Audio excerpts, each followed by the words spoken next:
If you would like to support the podcast and get some extra content while you're there, head on over to patreon.com/SevereMMA podcast and sign up. From the rewatch to the Q&A, we will have loads of content every week. So sign up, patreon.com/SevereMMA podcast. And now, here's the podcast. Welcome everybody. It's episode 406 of the SevereMMA podcast. My name is Sean Sheehan, joined today by the Andre Mariner of Irish MMA Media, Graeme McDonald, as we talk about a big weekend that just passed in the world of mixed martial arts, which Graeme is mostly going to recap for you because I've only seen one fight, and we're going to look ahead mostly to next week in the world of mixed martial arts with a massive UFC event. We have two Irish women flying the flag over Invicta, Danni McCormack flying the flag in a title fight. We have a Cage Warriors card as well, KSW. So we're going to talk about a little bit about everything. Before we get into all of that, we have to tell you about our friends over at Manscaped. And it's that time again. Spring has sprung. And our friends at Manscaped, the leader in below the waist grooming, have the best tools for some spring cleaning in your pants. Trust me, your confidence will be blooming like Miley Cyrus's flowers. The best thing, I added in the Miley Cyrus bit myself, I hope that was good. The best thing this spring, and look your best this spring, and join the 8 million men worldwide who trust Manscaped. Use the code SevereMMA to get 20% off and free shipping at manscaped.com. Manscaped, our friends, are here to change the way all fellas take care of themselves and groom themselves with the Performance Package 4.0. In that, you will find some great stuff. The Lawnmower 4.0 trimmer, Weed Whacker ear and nose hair trimmer, Crop Preserver ball deodorant, Crop Reviver toner, Performance boxer briefs, and a travel bag as well. I was at a wedding yesterday. I had the travel bag with me. I had the Crop Preserver with me. I had the Crop Reviver with me. Hopefully my nose hairs wouldn't grow that quick, but I had all of them with me, so I'm not just talking here, I'm actually using them as well, so they're absolutely brilliant. But that Lawnmower 4.0 is one you keep at home and you use, and you use that advanced skinscape technology to your benefit. The trimmer is designed to trim hair and loose skin. Although your balls might look like punching bags, don't treat them like that. It's waterproof and equipped with LED light, so you can trim in the dark or in the shower. It's absolutely fantastic. Also, have you ever met someone with nose hairs that you found attractive? No. Well, use the Weed Whacker nose in your hair trimmer with the proprietary skin safe technology as well. It helps to reduce nicks, snags and tugs in those delicate holes. And my favourites, the Crop Preserver ball deodorant, Crop Reviver ball toner. It'll absolutely change your life. Absolutely brilliant. Bring them with you everywhere. And the 2 free gifts as well. Put all the stuff there in the shed travel bag. Have your boxer briefs on. Brilliant. Always use the right tools for the job, and head to their website and check out all the tools to help you upgrade your hygiene routine. So save 20% and get free shipping by using the code SevereMMA at Manscaped.com. That's 20% off and free shipping with the code SevereMMA at Manscaped.com. Available worldwide. Your balls will thank you. Okay, Graeme, let's do it. Let's get into the UFC, Bellator, and all that. I've managed to see one fight. I saw Merab against Perian, so maybe let's talk about that first, and then I can throw it over to you for all the rest of them. Were you as impressed with Merab as I was? Like I've watched. You'd kind of written him off a little bit, hadn't you, in your mind as kind of maybe not at the top level. I not necessarily written off, but I think the way he was fighting before, I didn't think it'd be able to translate into a performance like this. Now, look, people can always improve and always do things and get better, but no, I didn't see it coming. Absolutely not. I didn't think he'd win last week. I gave him as one of my bets of the week. I thought Jan would finish him. I absolutely was not on the Merab Dashvili train, but I am now after that performance. It was an insane performance and a very different performance to a lot of, I suppose, grappling that we see in MMA today, because like his grappling, and I tweeted this last night, but his grappling doesn't need to be successful in the classical way that grappling needs to be successful. Like, I saw some people were calling him Merab John Fitchashvili there last night and stuff, but like John Fitch needed to get a takedown to be successful. Damian Maia needed to get a takedown, needed to get his jiu-jitsu working to be successful. Like, you think of like the classic grapplers, like a Jacare, he needed to get the fight to the ground. He needed success to win the fight. Merab doesn't.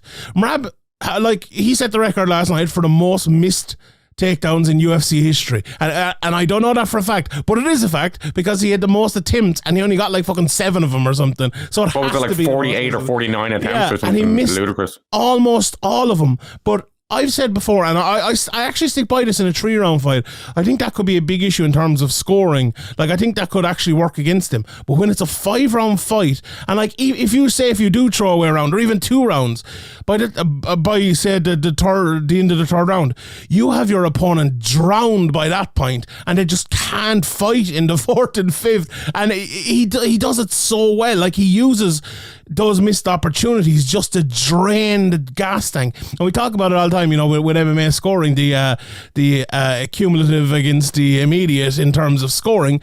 But his takedown attempts, his grappling, his clinching and all of that, his pace is the best cumulative attack that anyone has in MMA, because it adds up and adds up and adds up and adds up and destroys you throughout the whole fight.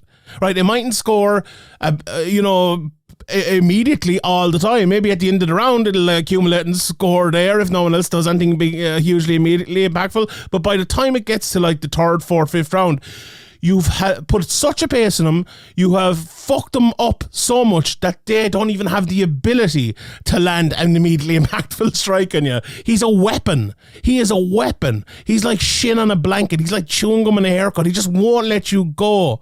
He just won't stop. He is an absolute monster of a man. Yeah. An absolute nightmare matchup, really, if he's fighting like that and, mixing in that many takedown attempts and just being so high tempo and relentless for to be able to keep that up. I said before this fight something to the effect of like Peter Yan should be able to win this, and if he doesn't, well, Peter Yan just isn't where we thought he was, anywhere near as good as we thought he was. But I like watching that fight. I don't know, like even if Peter Yan was fighting at the very best of his ability, I don't know if he can deal with that.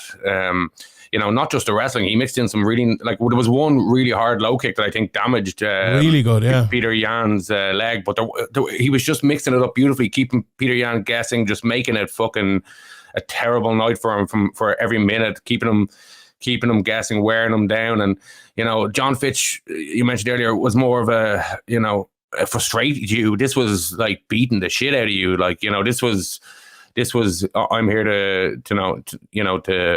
to make this as miserable as possible for you. I think John Fitch was more like, I'm gonna kind of frustrate you, but frustrate you in a kind of the time's running down and I can't get up kind of thing. But I don't think it was that. I think he did a lot better on the feet than I thought he would against Peter Yan. And looking back at that Aldo fight, like Aldo did brilliantly against Merab.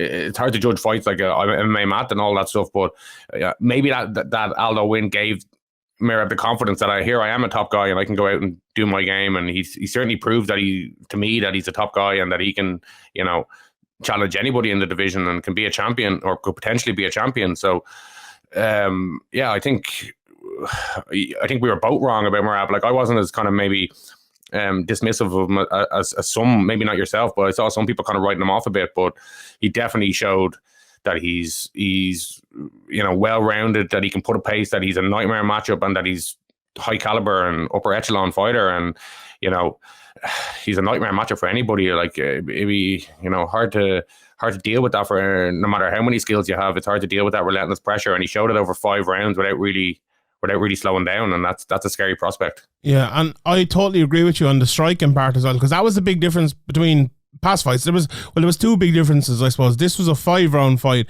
and I think it really just changed everything. I really had to adjust my thinking, I think, on Merab based on the whole 5-round thing, but the striking in between it. Like there was even one stage, he landed one big leg kick, I know the one you're talking about, and then there was another one where Yan actually checked it, but it hurt Yan more than it hurt Merab. It was just one. Yeah, I think that was the one that actually hurt more, even though it wasn't as clean as the original one. Yeah, it's true, and I don't think Yan was the same after that. But then he's kind of started fighting back a bit after it. But like, make no mistake about this, Merab Jashvili broke Peter Yan. Like, he broke him. There was a time there, I think it was, I'm not sure if it was the third round or maybe the fourth round. And like the third and fourth round, there actually wasn't that much landed. Those rounds were relatively close. Like if Merab hadn't won this fight, it would have been a joke. But they were not. He didn't land as much in those rounds. But you could see the face of Jan, like any confidence was just drained out of him, and it was phenomenal from Merab. But it was like, I think if he only had like the takedown attempts. And Jan had, like, because Jan did stuff most of his takedown attempts, especially early. He was doing great to stop the takedown attempts. And Jan has fought in those sort of fights before against Magomedov. I know a lot of people have probably gone back and watched that at this stage. If it was only that, I think Jan, you know, it would have been a close fight. I think it probably would have been, you know, 3 rounds to 2 or something like that. But the strikes in between, as you said, like, he landed some big shots with the hands, but with the leg kicks were the biggest of them all, the one that was checked and the one that came before it as well. But he was making him pay all the time. Like, usually Jan is really good at breaks, landing on the breaks, landing elbows off the breaks. And there was fucking 30, 40, 50 breaks in this fight. And he didn't land really anything. I thought he landed a few nice body shots early, but a lot of them were kind of in punching range and all. And I think, like, it was one of those fights where Jan's... A lot of people have talked before about Jan being too much of a... I saw someone, I think it was Heavy Hands, Conor Rebush was actually quoted someone else. I'm not sure who the person was quoted, but you'll find it in Conor Rebush. They were comparing him with Robbie Lawler, in that Robbie, late in his career, or even in like the autumn, I suppose, of his career, which was the best part of his career when he was the champion, he was very much kind of a counter fighter, but if you didn't give him anything to counter... through either not throwing anything or totally taking away his space, he didn't have the ability to switch to offense unless it was like a last gasp sort of thing. And it felt like that was the case here for Jan. Like, usually the offense is built off of something else. I mentioned the breaks a second ago, but also someone attacking him, trying to get a takedown, and him kind of pushing him back. They're in kind of a stupor and he lands their shots on him. But Merab never stopped, because did you hear Longo as well between rounds? He was like, wrestle, strike, wrestle. And it was like, that's the key. You have to do 3 things. You go in and you wrestle him. That doesn't work, you strike him and you immediately wrestle him again. And if you keep doing that for the whole fight, you'll beat better Jan. And that's exactly what happened. Like, literally exactly what happened. But in the 4 well, like, it's impressive, and it's hard to actually impossible to go for that many takedowns. Like 48 or 49 takedown attempts is like, and they weren't half-hearted. They were, you know, he was working for all of them, and he just, what a relentless and ridiculous cardio he has, like, because, you know, setting that pace early is all well and good, but we've seen guys do that and you know, pay for it later on. But yeah, fair play to him. He had the game plan, and he had the cardio and the will and the grit to do that for 25 minutes against a really dangerous guy. I saw a few people, and people actually thought I was criticizing him because I was saying, like, it was the most missed takedowns, and I 100% wasn't. I think people probably who've listened to this will know that, because like those missed takedowns were a weapon and worked for him. But I saw we talk all the time about, even if you don't get the takedown, to make the guy have to worry about that, to keep having to keep him guessing. That's a huge, and we also always talk about in fights. You know, people who like Merab probably missed 10 takedowns in the first round. Most people would give up on him at that stage, but his game plan is basically to never give up on him.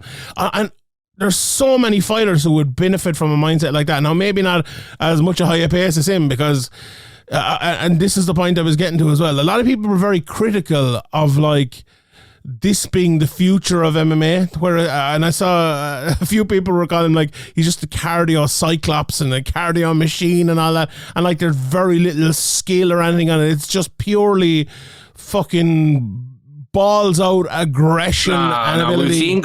We've seen guys of lesser ability try to do that, and it doesn't work when you don't have the abilities. Like, that's true. But also, even if it wasn't true, what's wrong with that? You know, what's wrong with like finding your way to be successful? I actually don't have a problem with that at all. Isn't that what MMA was born to be? Find out whose style can be the best. What difference does it make if your style is wrestling or jiu-jitsu or fucking balls out cardio ability?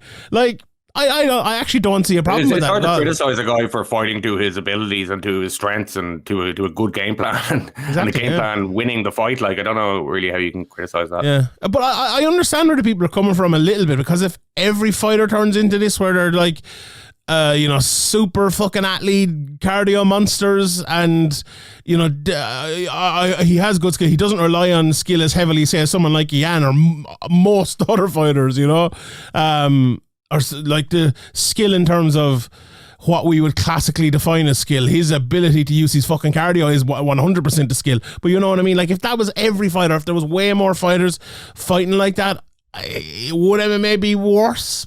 Possibly, probably.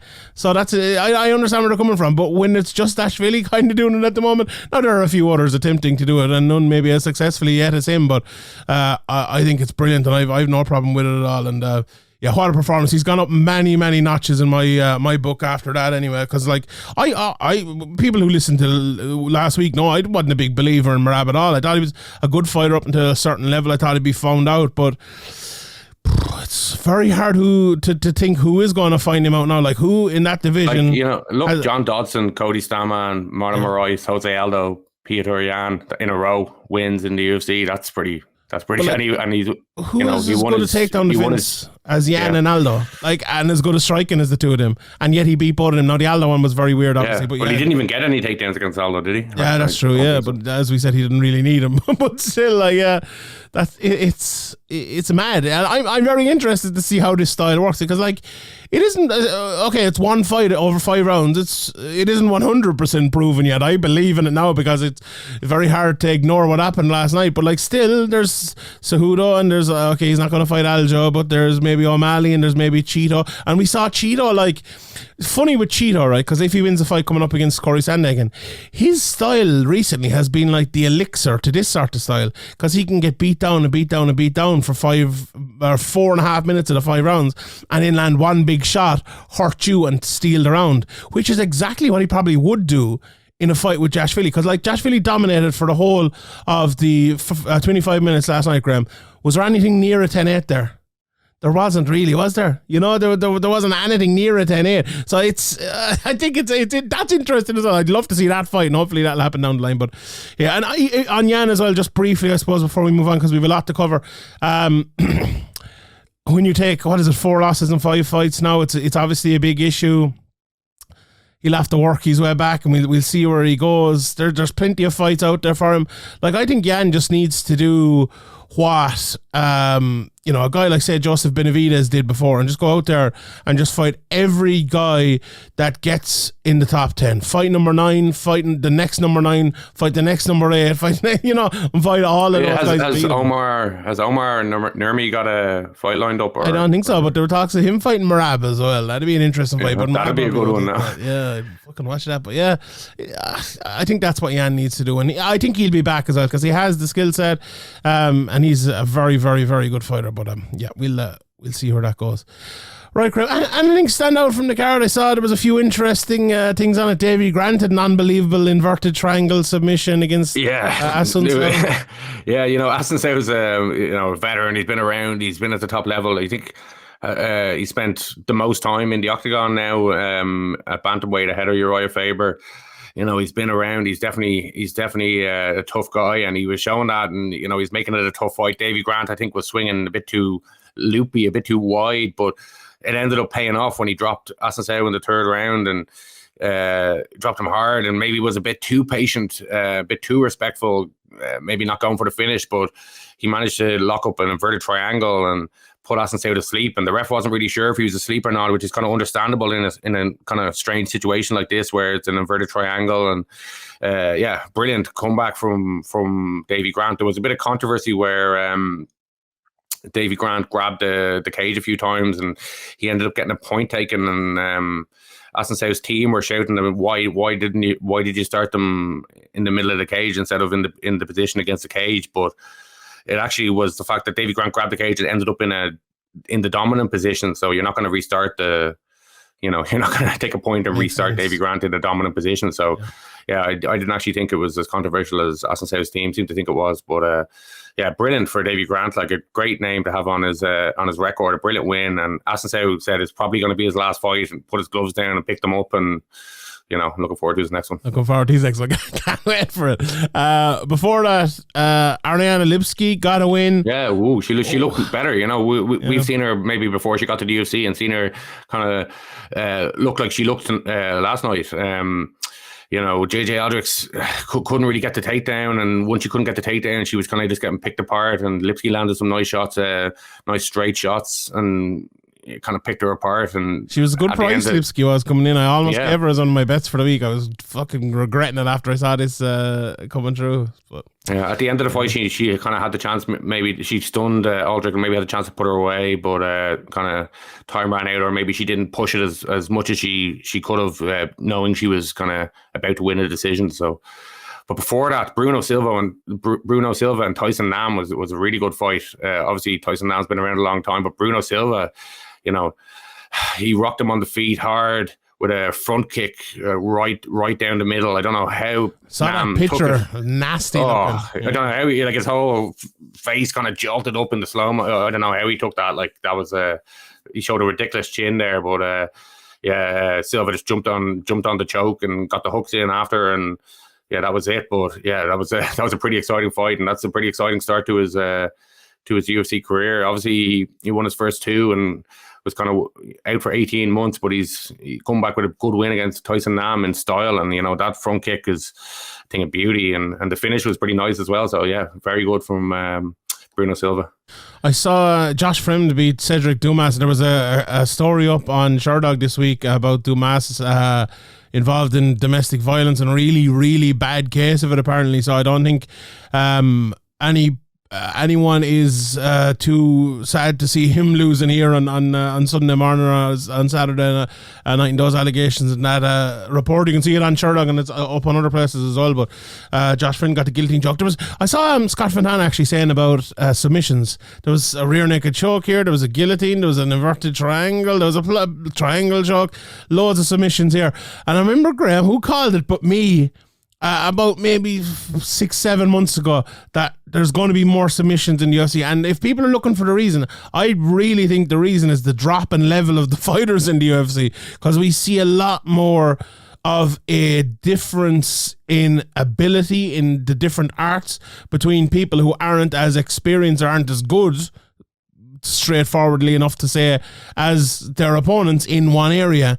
And that's when we see more knockouts and we see more submissions. Like the reason there's been less and less over the last few years in the UFC is because the level has risen. Now with the amount of fighters, I think the level is falling, and we're going to see. I think that's definitely a part of it. I think a part of it is the rules change as well. That, like, you know, laying on top and just like landing the odd shot isn't gonna win you the round anymore. You kind of have to make something happen. You have to go for the finish. You have to, you know, land a big ground and pound that might open up make the guy turn and get rear naked choked or whatever. You know, I think that's definitely probably a part of it as well. The main card in, I heard that Petrina and Turjak fight was an almighty battle. I heard the Gravely fight was a big one as well. But Volkov got the finish, Krylov got the finish as well.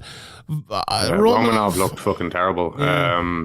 Awful stuff. That's not much to say. He just got destroyed.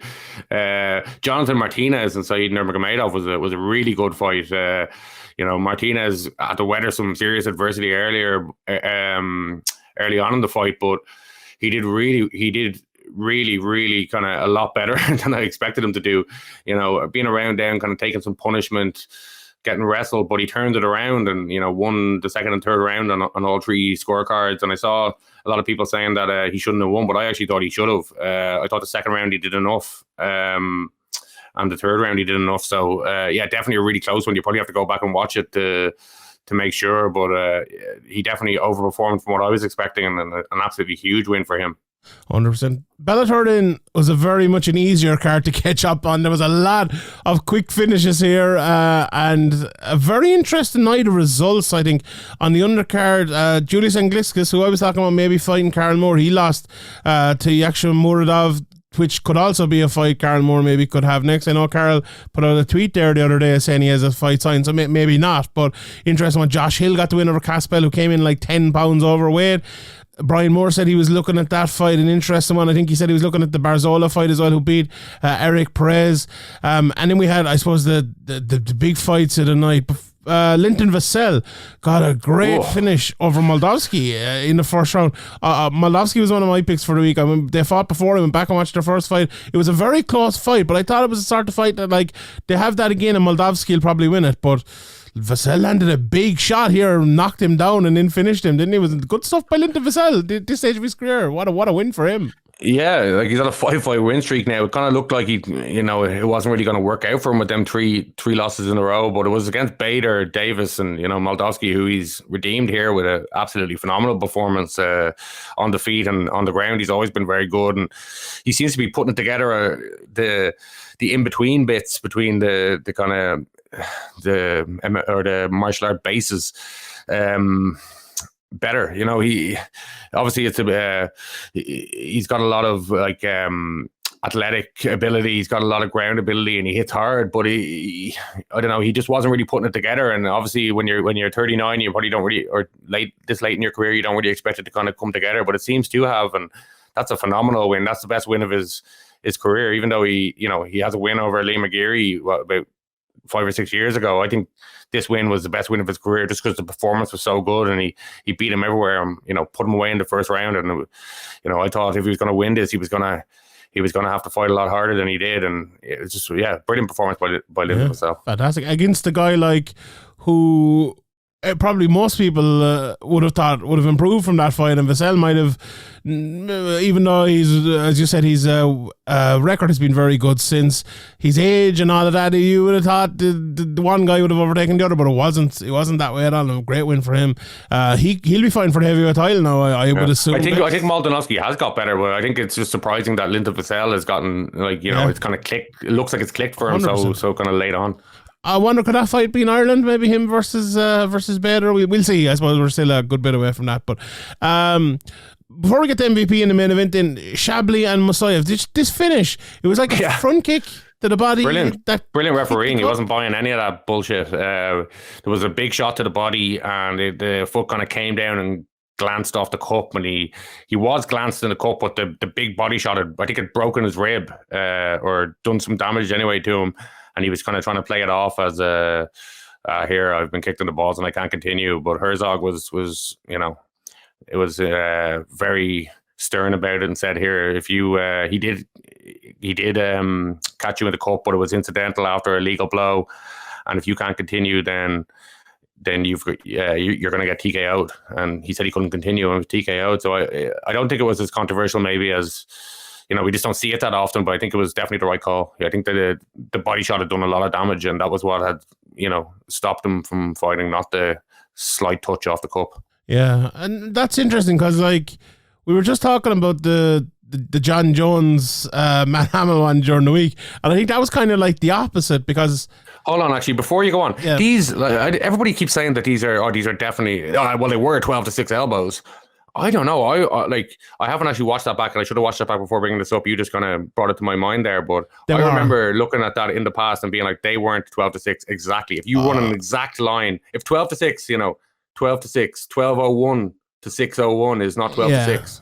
They were the most looking 12-6 elbows I think we've ever seen in MMA. But by a full-on mathematical 12-6 doesn't exist. I don't think they are 12-6. Yeah, well then, why are people acting like, it was the right decision? It wasn't the right decision. It was the right decision. I think it was the correct decision. The fight should have been stopped before that, and that rule shouldn't be there, and that rule wasn't even broken technically. If you want to be technical about it, but I think it was. Those are 12-6 elbows. Like if you're to make a call, if you're the referee, like there's always like a little bit of leeway in terms of if it's 12-01, is it 12? Yeah, but the referee had to make. What if it was 12 and the referee didn't? Well, like I can understand if the ref thought it was.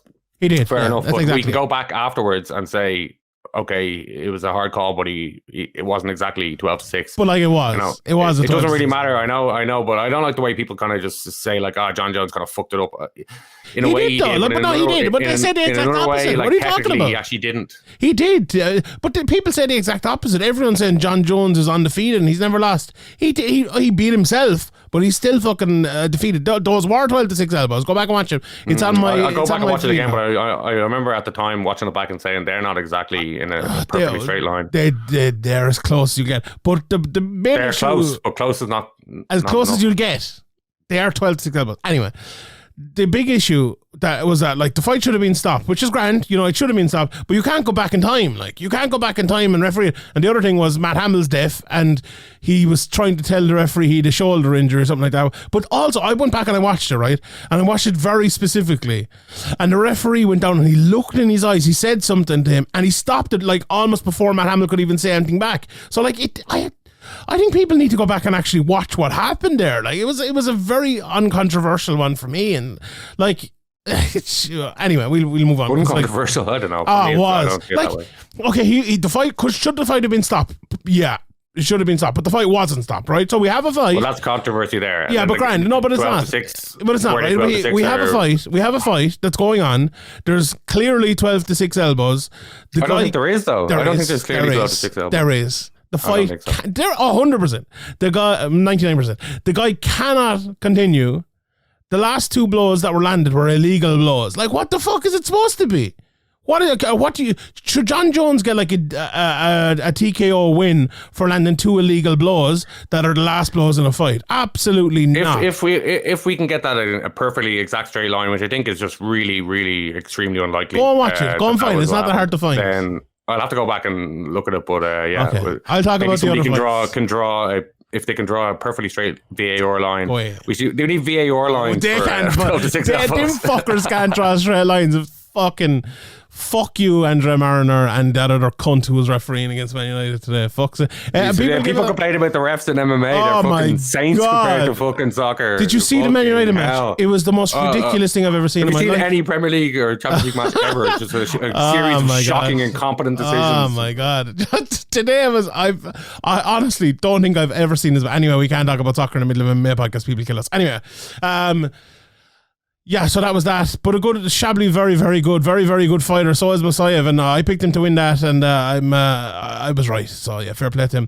Anyway, the big 2 fights, I would call them MVP. 26 seconds is all it took to finish Goyori Yamauchi with one of the most nasty, disgusting kicks I've ever seen in my life. Perfect, beautiful, as well. Just perfect placement. Oh, fuck's sake! So if you didn't see it, he kicked him in the kneecap and imploded his kneecap. Basically, he put a hole in his kneecap. That's a skull and a kneecap. Now he's fucking shattered. Like what the fuck? Like it's also scary going in there against that cunt, wouldn't it? MVP changes lives. Like Yamauchi will never ever be the same again after that. There's just no way he can be the same again. Like I was talking to someone who was bad knees. I'm like, if that happened to me, I wouldn't be walking straight ever again. Like, and it's, as you said, scary going in there against a guy like MVP, and I think he's put himself right in line again. Obviously, Jason Jackson is going to be next what's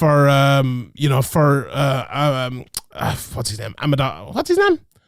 Yaroslav Amosov. Why did I keep saying Amadovsky? What was, remember that Amadovsky? Who was that back in the day? Yaroslav Amosov. But oh my God, if Amosov wins that, MVP versus Amosov in Dublin has to be the fucking fight. Please, Bellator. I don't ask for much.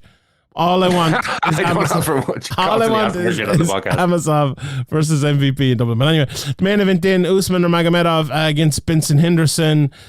Light work, Graeme, wasn't it? Usman is a fucking top tier fighter, isn't he? I thought this would go to decision. I was like, he'll never submit Benson. And fucking 2.5 minutes in, it's gone. Yeah. He looked good on the feet as well. You know, Benson Henderson may not be like a really prolific striker or anything, but he's a hard guy to kind of, hit clean, but can't beat that guy. Made up. Yeah. He just like, I'm the same as you. I thought this would, I saw the line. I was thinking, yeah, I definitely agree he's going to win, but I don't know why it should be so wide. But I think maybe the bookies were right, or it could have been even wider. It just looked like he was on a different level, and he just dominated Benson Henderson and made it look easy. And we haven't said that very many times. He got caught against Pettis in a submission. I think that was the last time he was submitted. That was kind of a Pettis just grabbed it kind of unexpectedly, and this was just a complete domination that ended in a rear naked choke. And Benson Henderson kind of retired afterwards. He's been talking about retiring for a long time. Maybe this one will actually stick, but maybe not. But the fact that he was so thoroughly dominated might actually make it more likely that he will hang it up and will stay retired, because the new breed of fighter that he'd be coming up against if he wants to return is people like this. And he's just not there anymore, it seems. Yeah. But having retirement in your mind and all, is that this is my last fight? I don't know if that's a good mental place to be coming in either. He's had that for a long time, because I spoke to him 7-8 months ago maybe, and he was saying that to me then. I know everyone kind of he said to you about fighting out his contract though. He said he'd fight out his contract, so yeah. I don't know. It was definitely a bit of a weird mindset, but you go that's in there. Tough one to take on the other hand though as well. Tough one to end on for such a kind of storied champion and WBC, UFC champion, and to get so kind of thoroughly beaten and destroyed in your last fight. Probably the ego, even though he's not maybe the biggest ego guy from the outside looking in, these guys all have egos and don't want to be remembered like that or to finish like that, and want to go out and prove that they're better than that. So it could go either way with him. Maybe he will stay retired, maybe he won't. History probably tells us that he won't. He's one of those guys as well, like that. It felt like he's been finished a few times, but it felt like he was kind of caught every time he was finished. Like never, like Jan. Jan was decisioned and it was close. Never destroyed in the way they were this weekend, and maybe Michael Chandler will have something to say about that, but you know what I mean. This was a little bit different, and you wouldn't know what's going to happen with Vincent, but his wife is fighting now and things, and he seems to be a family man, and he doesn't seem like the sort, but you never know, to unretire, I should say. Like, he seems like he's an intelligent guy and he's the decision made, and that'll be that. But hashtag MMA retirements, but we'll see how that goes. Right, let's move on to next week. And before we do that, actually, sign up to our Patreon, patreon.com/SevereMMA podcast. We have loads of stuff coming up. Myself and Ian, this Wednesday morning, I think it is, have an episode of The Contender on Ian Gary. So we talk for about an hour, maybe a little bit less, about Ian Gary and what we think the future will look like for him. And one person who will be listening to that podcast is Danni McCormack, who signed up to our Patreon, and she's fighting for the Invicta Strawweight Championship against Valeska Machado on a very good card. Invicta FC 52 coming up this Wednesday, I believe. It's on YouTube. It is Wednesday, yeah, on YouTube, so make sure to check that out. Shauna Bannon also on the card, but a very interesting fight for Danni. I spoke to her a couple of weeks ago and she was in a Graeme mood coming in.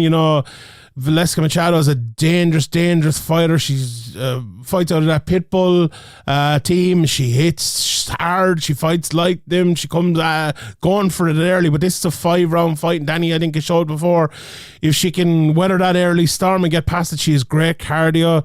Her striking is improving, but I think in this fight it'll be more of like push her against the fence, take her down and make her pay on the ground. It's a very, very, very tough fight. It'll be interesting to see the betting odds on this, but a great spot here for Danni McCormack, and she's one that, she's earned it, going on a big streak in Bellator and then having tough fights outside of it, bouncing back, putting herself in prime position here after the night where the tournament was on, and she more than deserves this spot. But big fight, isn't it, Graeme, for Irish MMA and women's MMA, which has been thriving over the last few years. Yeah, an Invicta title is a big thing. Maybe people who are recent fans of the sport and since the women have been fighting in the UFC, might not remember how important Invicta was and how prestigious that title is and the history of it and things like that. So to get a chance to fight for that is a huge opportunity. She's coming in there against a very experienced girl, 49 takedown attempts. Maybe if she can go for something similar to that and make it as difficult as possible from the start. Outset? Takedown, the outset. Yeah, sorry, I don't know how I couldn't find that word. I got you. But yeah, she's gonna have to make it difficult and dirty and frustrating. And for Machado, I think if she's gonna get it done, but when you fight for a prestigious title in a big chance like this, you expect to come in against a difficult fight. And she's, as you mentioned, Danni has come through adversity. Losing by knockout in front of your home crowd when you're an undefeated fighter, and losing the split decision in your next one, that's hard to take. And she's bounced back with a really good win, put herself into the title picture, and this would be an absolutely massive achievement for her. She's very young in this sport, really. She hasn't been doing it since she was a kid. Like, a lot of people coming through now have been doing MMA since they were young, or doing some kind of martial arts since they were young, and they've kind of, by the time they're in their 30s, they're maybe a bit more experienced than Danni. But Danni said herself that she needs to make things happen because of that, because she's come kind of late to the sport, and this is a huge opportunity that she's been waiting for. And if she goes in there and wins, the Invicta champion usually ends up in the UFC, so it's a massive opportunity for her, and one that I'm sure she'd be ready for. This is what she's been working for. This is what she's been waiting for, and it's definitely a difficult fight. But I think she does have the tools to make this a very, very difficult fight for her opponent. And if she does that, now she can come out with her hand raised, and if she tries to stand, maybe the lesson of the Stephanie Page fight of trying to stand a little bit too long or things like that will stand her in this fight. These are the kind of fights and the kind of experiences that you need in your career to be ready for these moments. And I think Danni is ready. We'll see when the fight starts, but I think this is going to be a really good fight, and I think she has a good chance of winning. Like, it's hard to. I haven't watched too much of her opponent, but I know how kind of hard-nosed and relentless and scrappy and hard to fight against, and how much of a nightmare matchup Danni can be when she gets her game going. So if she went out and did that, I would not be surprised at all. But yeah, no, a massive opportunity for her, and it's great to see her in this spot. And hopefully she gets the job done. I don't know if you've watched any of her opponent, but I watch a good bit of her. Yeah, she's one of those fighters. Like, she looks like a really powerful striker, and she doesn't have loads of knockouts or anything like that, but she's well able to, like, win a decision too, if you want to put it that way, and fight, win a 3-round decision. 5 rounds a little bit different now. Maybe that'll be interesting, especially if someone is wrestling her like that. I would think Danni will be, but I agree with you. Like, I think it's all about the preparation seemingly has gone very, very well for Danni. You see her all the time. She looks in phenomenal shape and all of that. But I think the game plan coming in here is the big thing. You need to be all the way out or all the way in against someone like Machado if you're Danni, and kick her from the outside and stay on the outside, no problem, circle around. But if you get into that pocket in any way, you can't let her keep you at the end of her jab. You can't let her land those long straight strikes that she lands, because she is fast, she is powerful, as I said, and she's good technically too. You need to take that technique away, whether it's not letting her do anything or taking her into deep water, Merabish, but with more success in terms of the takedowns. I think that's the real key for this here. Now, she might come out and she might look like MVP or something like that now, or as I said, her striking has been improving though, but I don't think this is the fight to test it in. I think this is the fight where you test Machado and see if she can stand up to the relentless pace, and that's the fight I'd be expecting to see. But what a massive opportunity for Danni, and if she wins that title, I think it's going to be hard to dethrone her from the female fighter of the year. She won in 2017 as an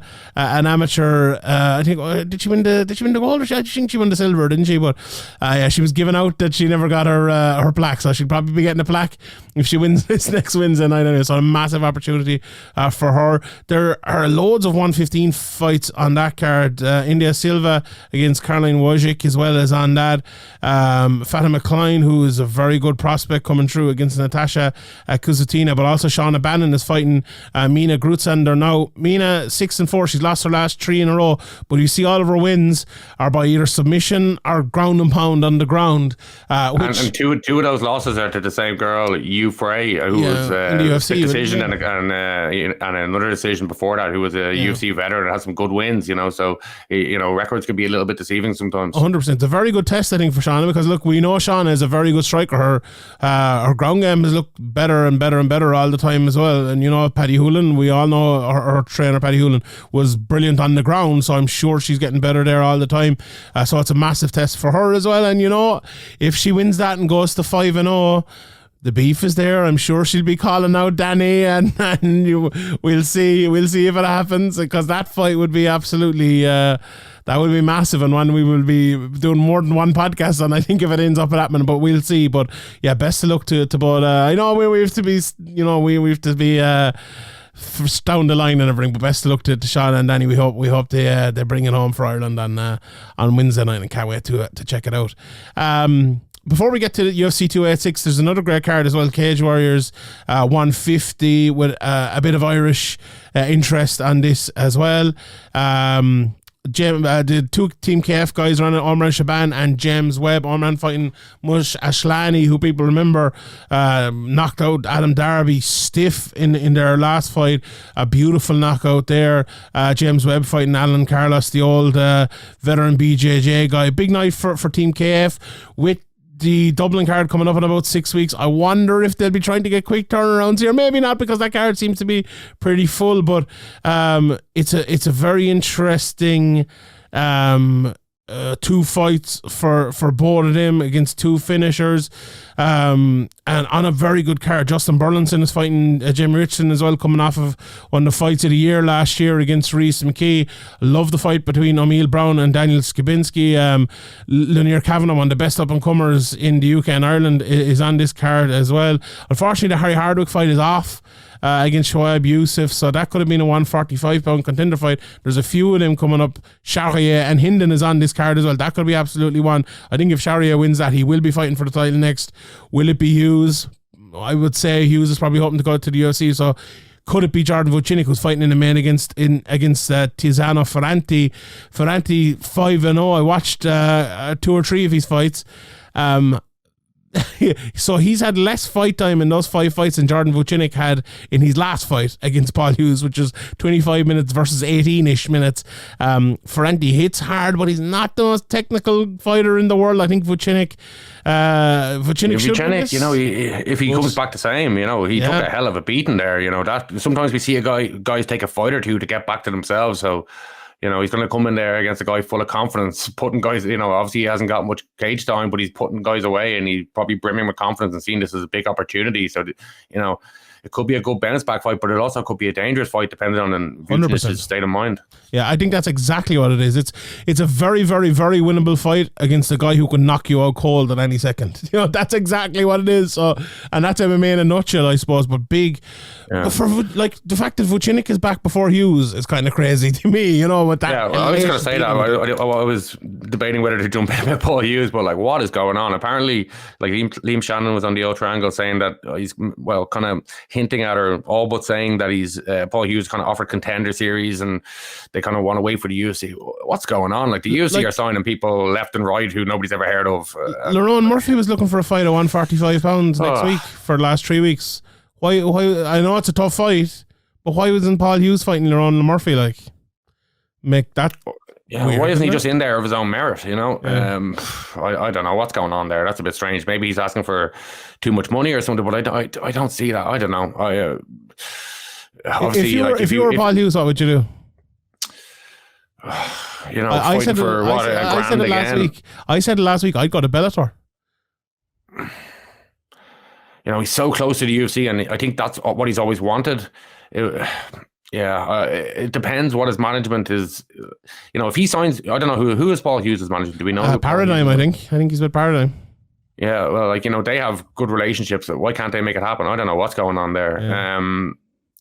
I'm surprised he hasn't been signed already, and I'm surprised he wasn't signed. You know, the process wasn't started straight after the Vucinic performance and victory, because, you know, anybody who's been paying attention, and we know, like, I've talked to Sean Shelby, sat down with him and talked to him for hours before. He's watching all sorts of fights all over the place. Maybe things have changed because there's so many fights that he doesn't have the chance to do it as much, but he's definitely watching Cage Warriors. He knows the Cage Warriors level at the upper echelon of Cage Warriors. He knows what level Vucinic is at. He knows what level Paul Hughes is at. Like, I'd be shocked if he didn't. And yeah, it's just, I don't know why Paul Hughes hasn't, like, you know, I've been offered a contender series fight is a bit of an insult, really, to be honest, after that performance and what Paul Hughes has done in Cage Warriors. He, in my opinion, I know we're Irish or whatever, but I I think if you asked Kapoza, if you asked anybody who's been following these guys' career who isn't Irish, they'd agree. 100%. Like that performance against Vucinic was undeniable. Like even we were saying before, and me as well, I don't know about you, but me, like I was thinking, Paul Hughes, like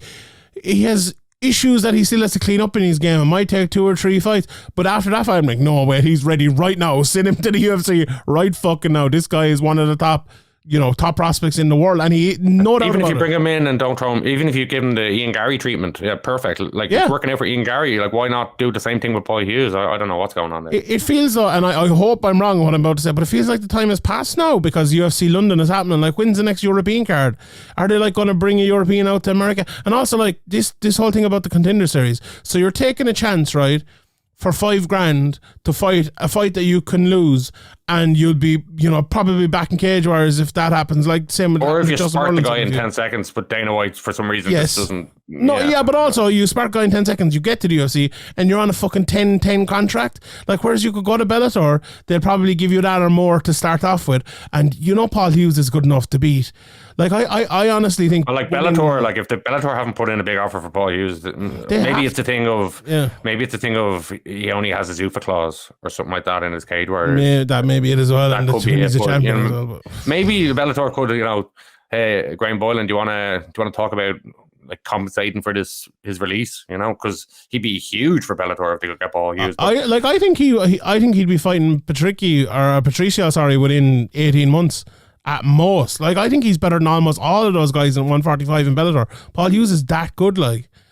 I don't know. Anyway, I don't know how this turned into a Paul Hughes talk, but anyway, we're passionate about it. He needs to be signed for the UFC. Or if not, Graeme Boylan should be paying him fucking $10,000 to fight on Cage Warriors Dublin, because you know why? There aren't many fucking tickets sold for that. Go on Ticketmaster and look. You put Paul Hughes on it tomorrow, and would you make $10,000 back in tickets if you put Paul Hughes on it tomorrow? I think you probably would. Like that's only 100 tickets if they're at £100 a pop. Is that correct? Yeah, 1,010. It is.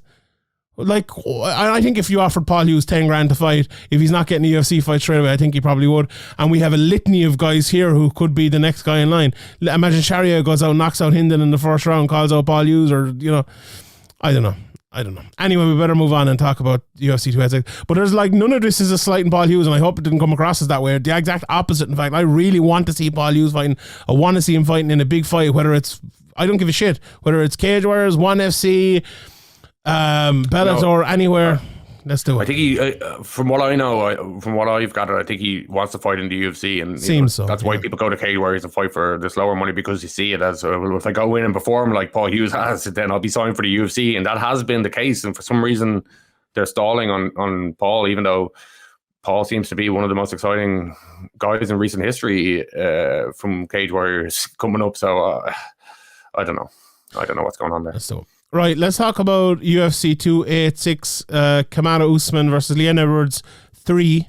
We nearly forget they had a first fight. That seems to happen. That was the case with McGregor and Poirier too. Just completely forgot that there was like an in-between fight. Anyway, who wins, Graeme? Not who wins. The cage door closes. How does this fight go, do you think? With everything in mind, we don't need to go into how will they both change mentally? How will the knockout affect both of them, both positively and negatively? We don't need to go into all of that. How do you think, if you put it all together, how's the fight going to go?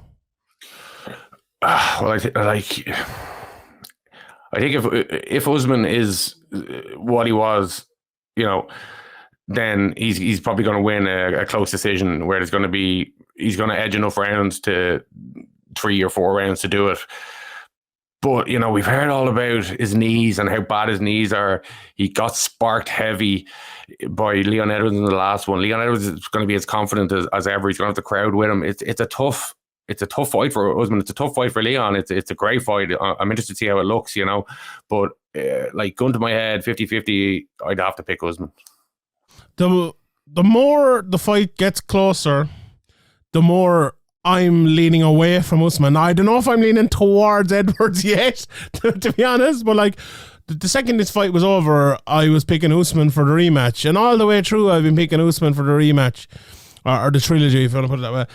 But I'm really not sure now, because like I think the big factor with this is that those knee injuries, what you said, but also like It's not even injuries. It's just his knees are fucked, and that's the end of it. Like, absolutely fucked. And as someone with a fucked shoulder myself, I know it just sometimes you just can't do anything with him. Like, and sometimes you're just fucked. And if he wakes up next Saturday like that, and like it's a weird thing as well, but like being in a different country, sleeping in a different bed, if you're that bad, that really affects you.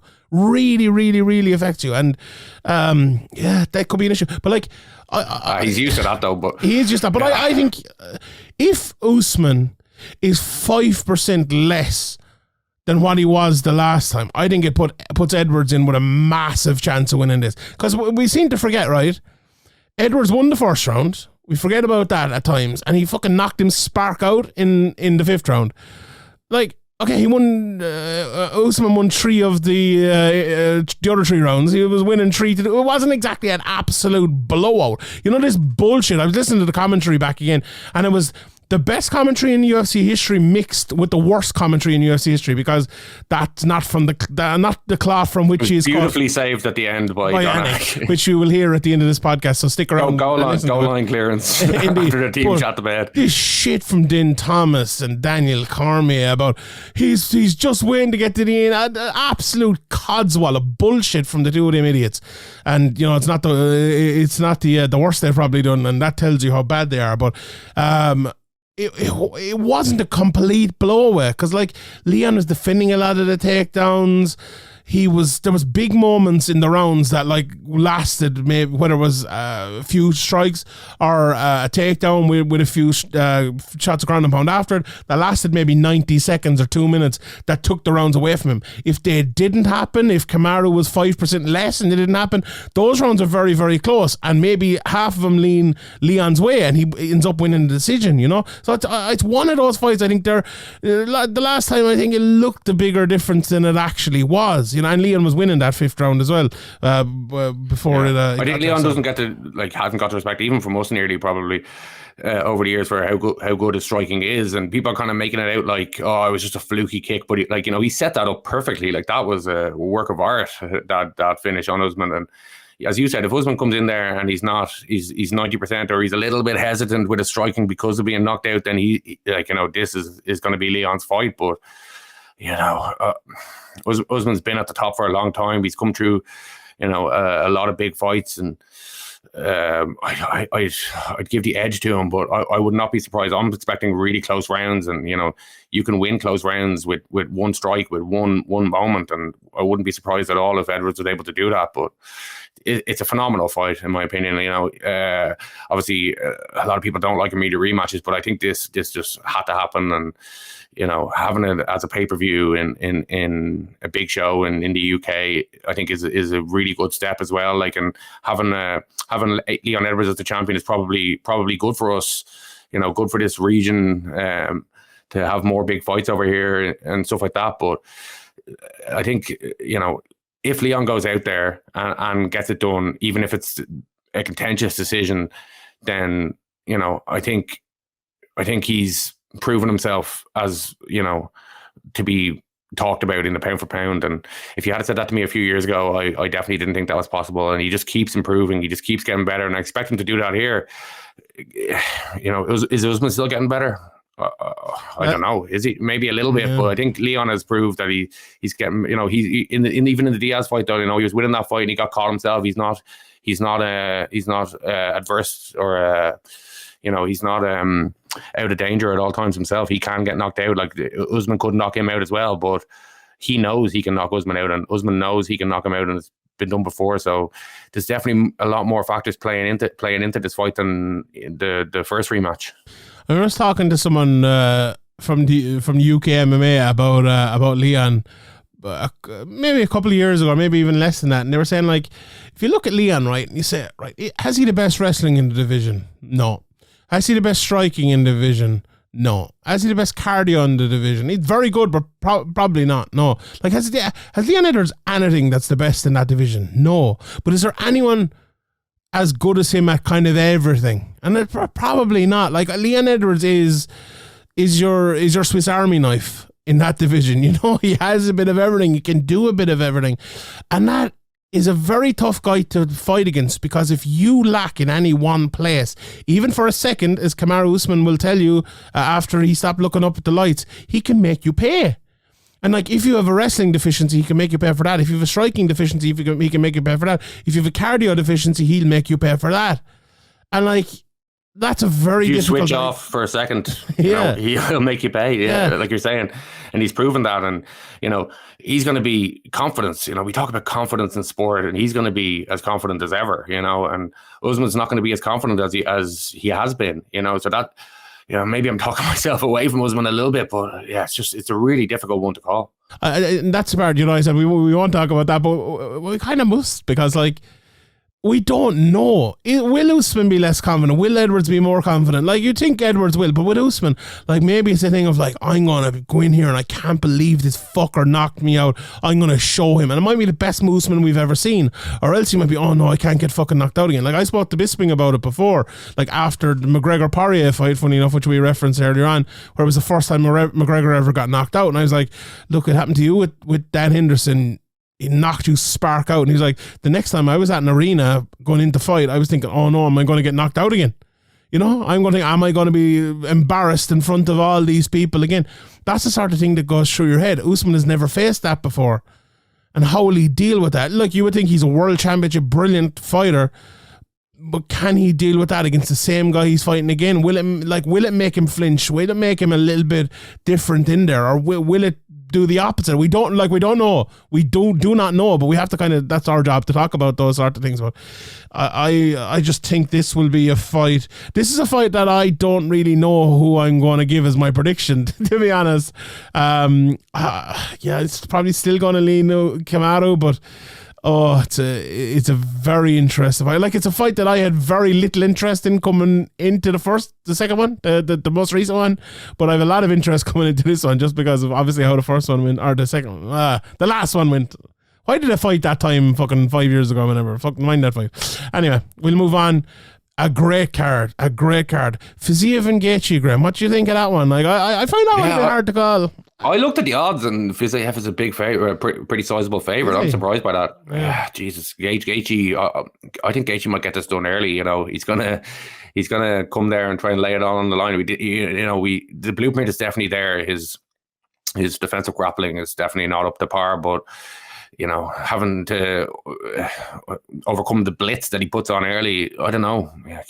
I'd probably lean Gaethje here, but, you know, we've seen it before where if it doesn't work, then it kind of all goes pear-shaped from there. So I wouldn't be surprised if that happens either, or if he gets taken down and kind of looks like a fish out of water again. Maybe not as much as against Habib, obviously, but, you know, is definitely a weakness in his game there. So, you know, Fiziev definitely has ways to win, but I think Gaethje definitely has ways to win as well, and I'm surprised by the odds line. I see Gaethje's ways to win maybe the opposite of the way you see him. Like, I think he could. We've seen Fiziev have issues with cardio. I think if Gaethje puts on a high pace, that could be an issue for him in the third round and maybe late. But also, I think Gaethje, Gaethje can wrestle. It's great. Gaethje's jiu-jitsu, that's fucking terrible.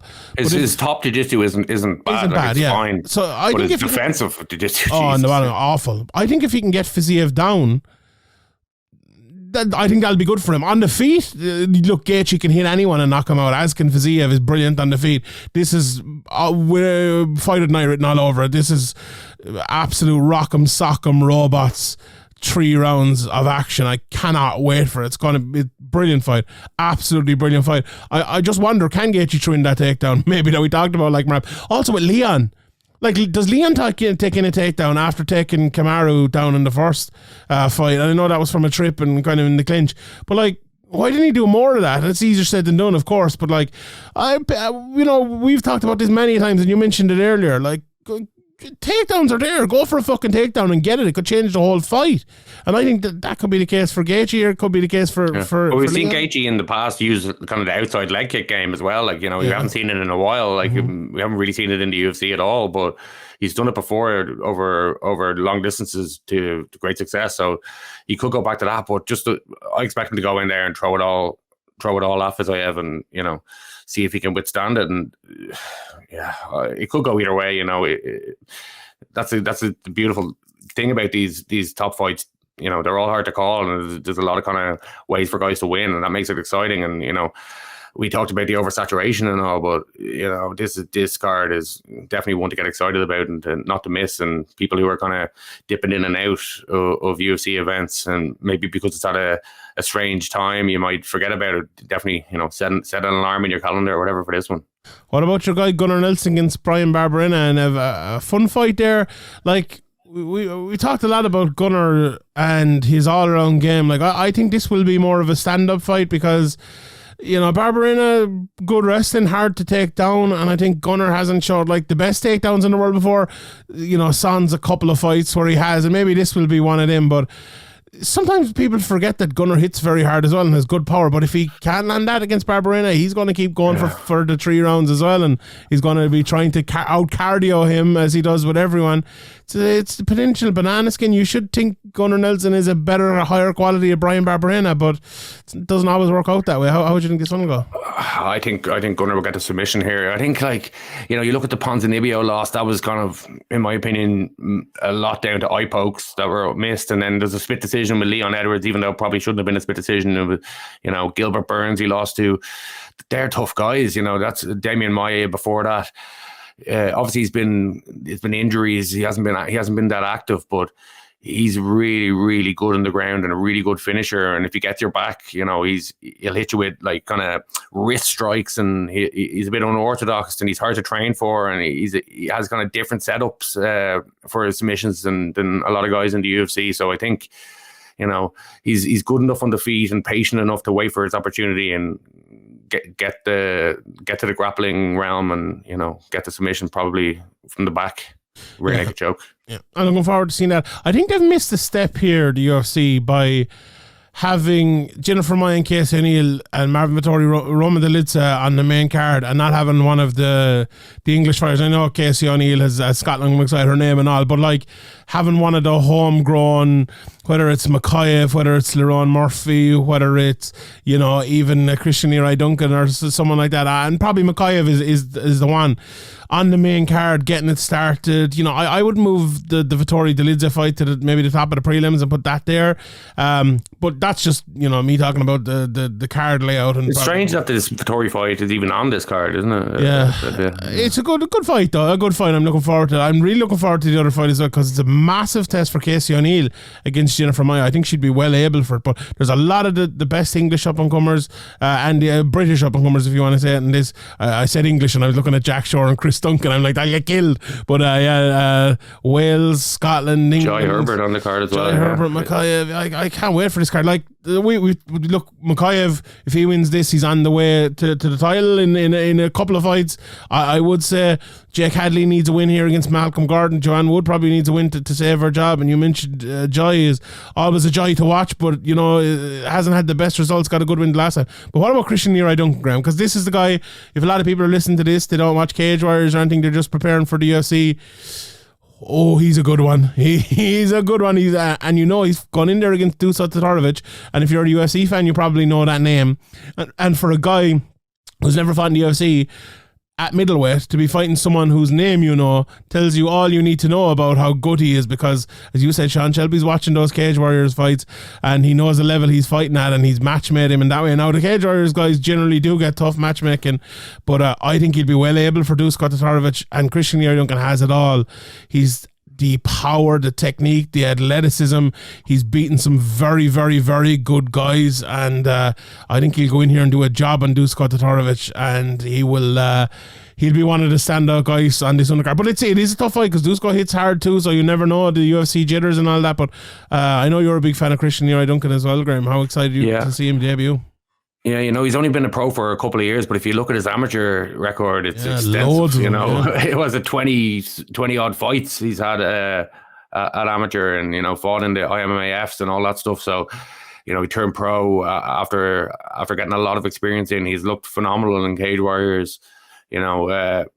Kind of showing it all, going decision, putting people away with spinning back kicks and punches and flying knees and spinning elbows. He's an exciting guy, and obviously it kind of shows that the UFC probably have been paying attention to know what level he's at to put him in here for, and somebody you've heard of, as you said. And I also expect him to go in there and get it done. I expect him to get it done inside the distance and kind of announce himself. And, obviously it's a different experience to Cage Warriors in a big arena and all that stuff, and UFC debut, and we've seen guys have jitters and stuff like that, but just all the abilities he has, and even if he does come in nervous, he should have enough to get it done. I'd say, he's definitely one to keep an eye on, and I think people will be keeping an eye on him after Saturday night. Yeah, 100%. Before we go as well, you mentioned IMAF there, and there's a big story emerging from IMAF at the moment.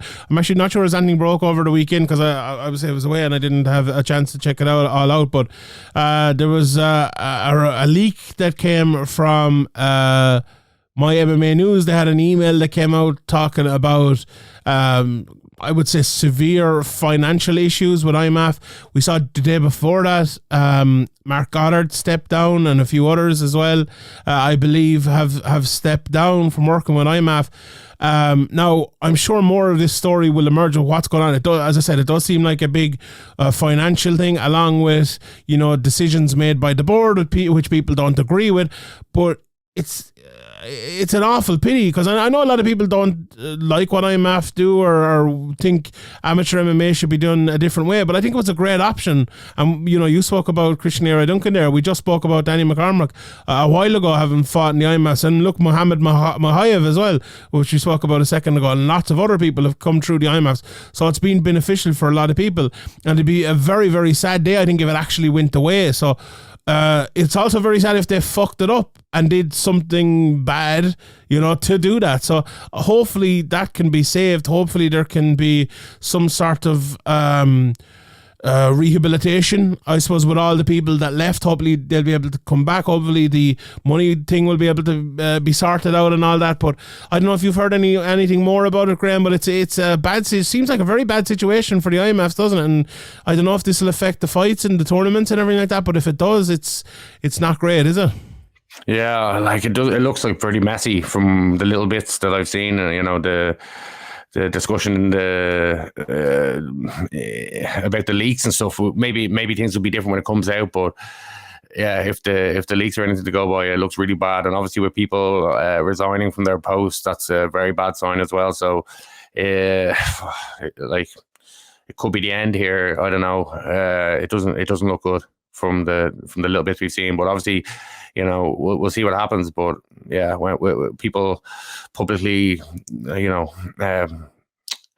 kind of separating themselves from it, probably for good reason. People who've worked there from the very beginning and things like that, and yeah, it'd be unfortunate to see it go. As you mentioned there, and as we've mentioned over the years, like, guys have got great experience, at amateur in these tournaments, and it'd be sad not to have that. Maybe they could make some kind of alternative or whatever. But yeah, I don't know. It seems to be just a complete mess, and from the little bit of stuff I've heard, it probably doesn't seem like it's going to be fixable. Yeah, indeed, and that's sad. I know, hopefully it is, but we'll leave it there. So most of Norman Park could have been over the weekend. I haven't seen it yet, but I just saw he tweeted out he won. Nathan Kelly as well last week. We spoke about it last week. It happened during the week. He got the win over in the PFL Challenger Series. Didn't win the vote though, that vote was a little bit unfair, I think. But anyway, he didn't win it, even though he won his fight without taking a strike in 2 minutes or something like that. A very, very good win for him there. So it was kind of a mixed weekend all in all for Irish MMA. I saw Quilcha tweeting Ryan Spillane and Ger Harris both lost their bouts at Cage Fight Series 13, I think it was called. So two very good prospects coming out. I know Ryan Spillane has had a very, very tough time. It'll be interesting to see how he bounces back. But Ger Harris, I've watched him since he was a young amateur. I know how good he is, so I'm sure he'll be back as well. But a lot of fights coming up for Irish MMA fighters over the next while, and some very, very interesting ones, obviously starting with Invicta this weekend. But we'll leave it there, Graeme. Congratulations to you on keeping Bournemouth to one goal. Fair play to you for very. Sure, we're 7-1 aggregate in our last 2 games, so it's not too bad. The cup final come down. It's always tough, you know. So you had your cup final. Sure. Carabao Cup, Community Shield. Is there much of a difference? There is, yeah, but when your cup final is a game against another team, sure, the Community Shield it's hard to get into. Everybody gets into the Carabao Cup, you know. When's the last time Man United qualified? Did you buy one of the T-shirts? Did you buy one of the 7? My Community Shield T-shirt. Sure, legendary Man United manager Jose Mourinho was claiming it as a trophy, wasn't he? What's that got to do with it? Man United didn't win the Charity Shield. What are you talking about? I'm joking with you. 7-0 though. That's pretty embarrassing for any club. I think it's more. I think, you know, obviously way more embarrassing. More sweet if Liverpool had been in kind of the flying form that we were when we beat us 5-0. That was probably even more enjoyable. There's no doubt about it that the and I truly mean this, the reaction from Liverpool was way more embarrassing than the loss for Man United. It was like, for a once great club. Hold on. Man United fans were talking about a quadruple and challenging for the title and stuff before that. No, they weren't. Yes, they were. No. If you want to talk about quadruples, if you want to talk about quadruples, the team that printed up T-shirts for winning 3 points last week was a team 8 months ago talking about quadruples. The team that lost 1-0 to Bournemouth was the team that was talking about quadruples. And how did that get on? How did that get on? Obviously, it didn't work out well. And now you're printing up T-shirts over winning 3 points. Sad fact. No, honestly, 7-0. It'll be remembered forever. Every time you in the Liverpool every time history. you hear CR7, you'll think 7. Just so sad. Just so sad for Liverpool. Really sad. So, hard look on that one. You're the greatest, as you said, the greatest team in Premier League history. That team that was stopped by COVID, that bioweapon that was developed and released to stop. The only time you ever fucking won it was when COVID was on. So what the fuck are you talking about? Sean, just take bastards. It. Cry more. Sad bastard. I honestly know I have done a great job of twisting this, pretending it hasn't hurt you. Obviously, like, it hasn't cut you deeply. Someone called me a sore loser the other day. It's like, everybody knows you're just pretending. You're just putting up a brave face. I'm not. It's the only thing you can do, though. In fairness, no. You're doing the exact same thing. No, I genuinely, like, someone called me a sore loser the other day, and I was like, we lost 7-0. Of course, I'm a fucking sore loser. I'm gutted, like, but I do honestly believe that, though, about Liverpool's reaction. It was one to you would agree with that as well. It was so sad, like printing up T-shirts from winning 3 points. Like, that was sad to go out and lose to Bournemouth. Then are you not embarrassed by that? Like, I'm not even 3 joking. Points. It's a 7-0 historic win over your rivals. In the league. Stop their quadruple and title challenge talk dead in its tracks. You know, obviously that didn't exist. You're 6th in the league. Yes, or whatever. That didn't exist. You're talking about Liverpool fans celebrating 3 points or celebrating with T-shirts. There was more people talking. Man United fans talking quadruples and title challenges than there was T-shirts. Sad acts. Oh my god! Well, like, genuinely, I actually felt embarrassed for Liverpool. I was more embarrassed for Liverpool than I was for Man United. Genuinely, it was so embarrassing. Like, but you have to. I think Man United would be a lot more embarrassed by the situation than Liverpool. Fair enough. Okay, it was embarrassing for Man United. We all know that, but you have to agree though. Like, printing up T-shirts. This isn't a one-off for Man United. Like, it was 5-0 last season. No. It was 6 against City. It was winning a game is a one-off for Liverpool this season. You know, this is a recurring thing now these days. Yeah, that's grand. But like, what about for Liverpool? Like, it's your cup final this year. This is the game you'll think of this year. Been a disaster. There's no dispute about that. But we weren't talking quadruples and title challenges. You literally were 8 months ago. We weren't. The day before the 7-0. Come on, this is just lies. Go back to the Man United Reddit. Go back to the Man United. Go back to the radio podcasts, all that stuff. We can't even win a quadruple. We're not even in the Champions League. What are you talking about? Yeah, Man United fans were trying to pretend like that was a real quadruple. Well, they're only idiots. Like, why would you listen to? Well, obviously they're Man United fans. What about Liverpool printing up T-shirts?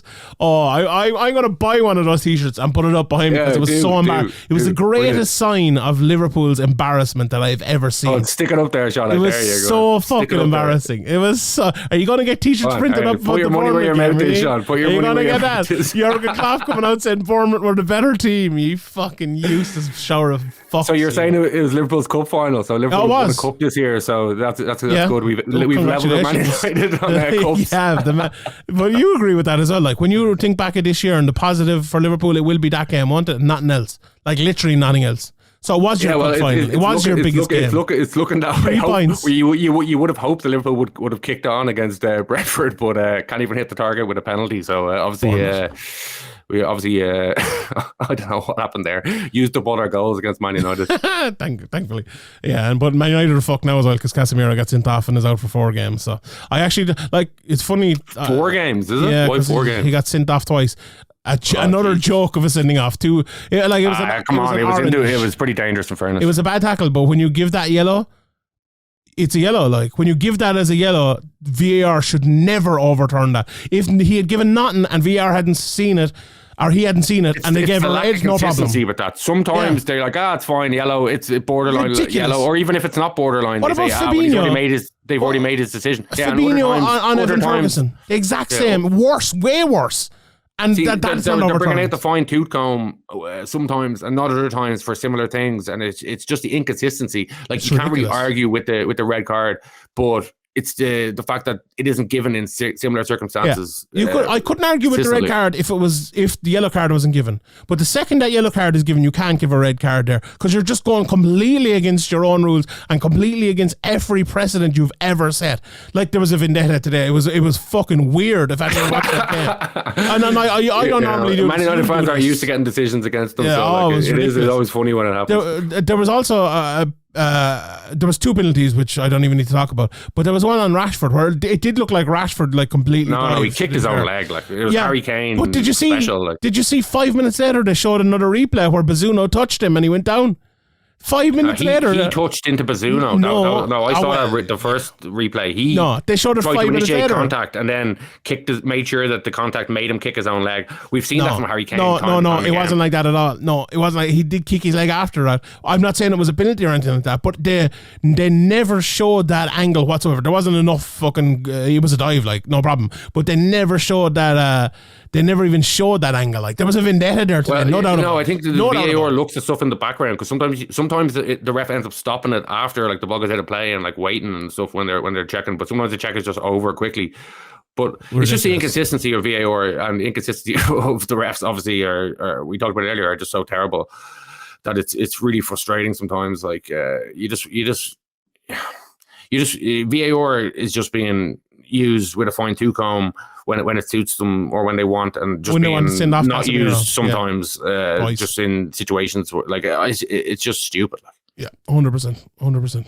Anyway, we'll let it go. Thanks everybody for listening. We got it out on a Sunday, which is great. I wasn't expecting it. I've had about 45 minutes sleep last night, so I do you know when I have a lack of sleep, I always get like more passionate and roar and stuff, and I think that's what happened here in like the last half an hour, so that's great.